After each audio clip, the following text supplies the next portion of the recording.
مخلوق میں سے کسی کے لیے، نبی کے لیے مانے اللہ کی صفات اور اسماء مشترکہ کا معنی جو ہے مخلوق کے لیے مانے تو وہ اسی وقت پکا مشرک ہو جائے گا۔ اللہ نے کہا لا تتخذوا الہین اثنین، بھائی دو الہ نہ بناؤ۔ اب اللہ نے اپنے غیر پر بھی لفظ الہ بولا ہے، اپنی ذات پر بھی الہ اور اپنے علاوہ بھی دوسرے جو معبودان باطلہ ہیں ان پر کیا بولا ہے؟ لفظ الہ۔ اگر اسماء مشترکہ سے اشتراک ثابت ہوتے ہیں تو معبودان باطلہ کے لیے اللہ نے لفظ الہ استعمال کیا ہے۔ کیا معبودان باطلہ کے پاس بھی اختیار تھے؟ لات، منات، عزا، ہبل کے پاس بھی اختیار تھے۔ بھائی اللہ هو الاول، هو الآخر، هو الظاہر، هو الباطن، کچھ نہ تھا اللہ تھے، کچھ نہ ہوگا کون ہوگا؟ اللہ۔ اب اللہ قدیم، اس کی صفات بھی قدیم، رسول اللہ مخلوق، وہ خالق، نبی پیدا ہوئے، اللہ پیدا نہیں ہوا، نبی صلی اللہ علیہ وسلم کی صفات اللہ کی محتاج ہے، اللہ کسی کا محتاج نہیں۔ یا ایھا الناس انتم الفقراء الی اللہ واللہ هو الغنی الحمید، تم سب کے سب انبیاء، اولیاء، سب کے سب اللہ کے فقیر ہو، اللہ کسی کا فقیر نہیں۔ اگر صفات مشترکہ سے بھئی اللہ حافظ، بندہ بھی حافظ ہے، دھوکہ دیتے شرک نہیں ہوا، تو اسی طرح اللہ مشکل کشا تو بندہ مشکل کشا، شرک کیسے ہو گیا؟ ہم کہتے ہیں یہ اشتراک لفظی ہے، اور تم اشتراک کرتے ہو مانوی کہ اللہ بیٹا دیتا ہے تو پیر بھی بیٹا دیتا ہے، یہ معنی کا اشتراک ہے، لفظ کا اشتراک نہیں۔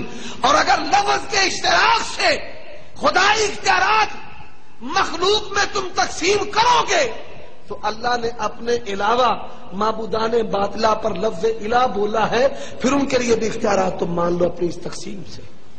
میری بات کی بھائی سمجھ لگ گئی ہے آپ کو؟ یہاں پر لاہور میں ایک بہت بڑا نامی گرامی مولوی ہے، اس نے سینکڑوں مثالیں دی اسماء مشترکہ کی، اللہ سمیع، بندہ سمیع، اللہ کے لیے لفظ رب آیا، فلاں کے لیے لفظ رب آیا۔ بھائی اللہ کے لیے لفظ الہ آیا ہے، اللہ نے اپنے غیر کے لیے لفظ الہ بولا ہے، مانو اس کے لیے اختیارات ہیں۔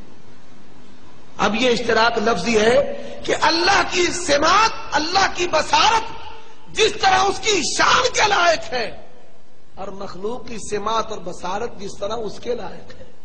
مخلوق کی سماعت اور بصارت لمیٹڈ ہے، نبی کے سامنے سرگوشیاں ہوتی ہیں۔ اللہ کے پیغمبر پوچھتے ہیں بھائی کیا کہتے ہیں، کیا کہتے ہیں؟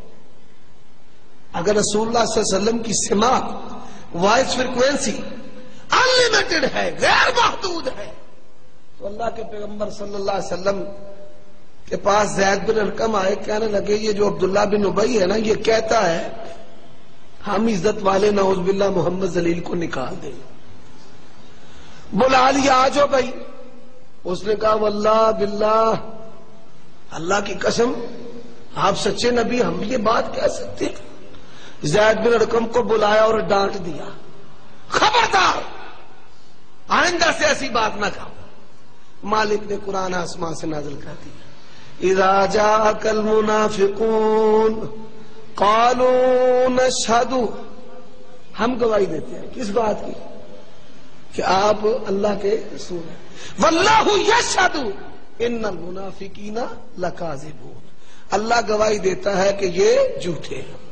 زید بن ارقم کی تائید میں اللہ نے آسمان سے قرآن نازل کر دیا۔ پھر یا ایھا النبی لما تحرم ما احل اللہ لک،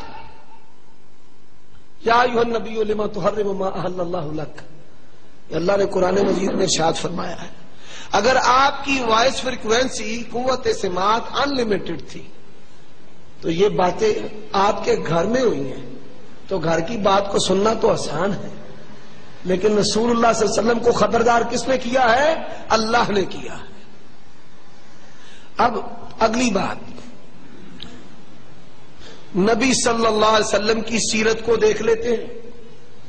اگر تو نبی صلی اللہ علیہ وسلم آپ صاحب وحی تھے، وحی آپ پر آتی تھی، تو 23 سالہ دور نبوت میں، سیرت کے دور میں، آپ کی زندگی میں، بھائی سیرت النبی میں رسول اللہ صلی اللہ علیہ وسلم نے کہا ہو بھائی یہاں پر حضرت ابراہیم کی قبر ہے، صحابہ نے جڑ سے دوشالہ چڑھا دیا، اس کو پختہ کر دیا، اس پر عمارت بنا دی، دیوا چلا دیا، نمک رکھ دیا، چینی رکھ دی، اب اس کے نام پر نظر و نیاز سلسلہ شروع ہو گیا۔ 23 سالہ پورے کا پورا دور نبوت آپ دیکھ لیں، قرآن پڑھ لیں، حدیث پڑھتے چلے جائیں، آپ کو سیرت النبی میں ایسا ایک واقعہ بھی نہیں ملے گا انبیاء کی قبریں پختہ نہیں کی، صحابہ کرام نبی کے ہاتھوں میں شہید ہو رہے ہیں، اپنے ہاتھوں سے ان کو دفن کر رہے ہیں، کسی کا مزار کسی کا مقبرہ نہیں بنایا، بلکہ حدیث میں ہے صحابی کہتے ہیں یا رسول اللہ صلی اللہ علیہ وسلم ہم نے دیکھا ہیرا میں وہ اپنے گورنر کو، لیڈر کو، سیاسی قائد کو سجدہ کرتے ہیں، آپ کو سجدہ کریں؟ آپ نے فرمایا اگر تو میری قبر کے قریب سے گزرے میری قبر کو سجدہ کرے گا؟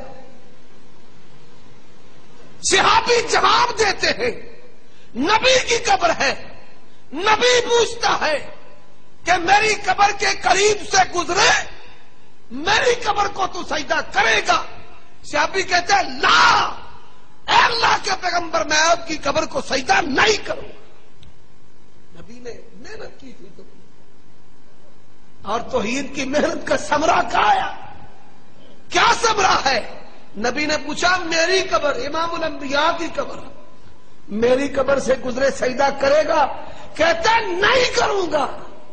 تو آپ نے فرمایا جس طرح دنیا سے چلا جاؤں تو میری قبر کو سجدہ جائز نہیں، تو زندہ ہوں تو پھر بھی سجدہ جائز نہیں، کام ہی ختم کر دیا۔ یہ تقسیم میں پڑا ہوا ہے تعظیمی تب دیا فلاں ہے، قبر کو سجدہ ہوا تو جو مرضی تقسیم کرتا رہے پکا مشرک ہے، اس نے شرک کیا ہے۔ وَأَنَّهُ مَن يُشْرِكْ بِاللَّهِ فَقَدْ حَرَّمَ اللَّهُ عَلَيْهِ الْجَنَّةَ، یہ پلید ہے، اللہ نے اس پر جنت کو حرام کر دیا۔ یہ تقسیم میں پڑا ہے، تبدی ہے، تزیمی ہے، فلاں ہے، یوں ہے، یہ ہے، کرتا رہے تقسیمیں تو سارے۔ اب 23 سالہ دور نبوت میں یہ کیوں نہیں ہمارے ساتھ عقائد پر گفتگو کرتے؟ انہوں نے رفع دین پر، آمین پر، فاتحہ پر 3 صدیاں پوری گزار دی، عقائد پر کیوں نہیں آتے؟ سیدھی بات ہے، جو بھائی 23 سالہ سیرت النبی کا دور ہے، ایک مثال، ایک واقعہ لے کر آؤ کہ نبی صلی اللہ علیہ وسلم نے کسی نبی کی قبر کو پختہ کیا ہو، کسی صحابی کی قبر کو پختہ کیا ہو، جاؤ ایک لے آؤ۔ کہاں سے لائے؟ نہ اللہ کے قرآن میں اللہ نے کہا فَإِن لَّمْ تَفْعَلُوا وَلَن تَفْعَلُوا فَاتَّقُوا النَّارَ الَّتِي وَقُودُهَا النَّاسُ وَالْحِجَارَةُ أُعِدَّتْ لِلْكَافِرِينَ،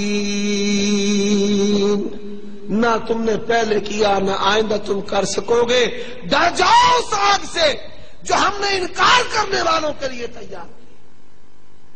اچھا اس کے مقابلے میں ہوا کیا؟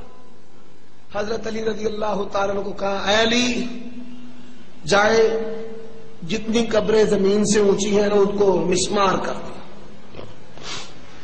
یہ کیا کہتے ہیں؟ نہیں وہ تو کافروں کی قبریں تھی، مشرکوں کی قبریں تھی۔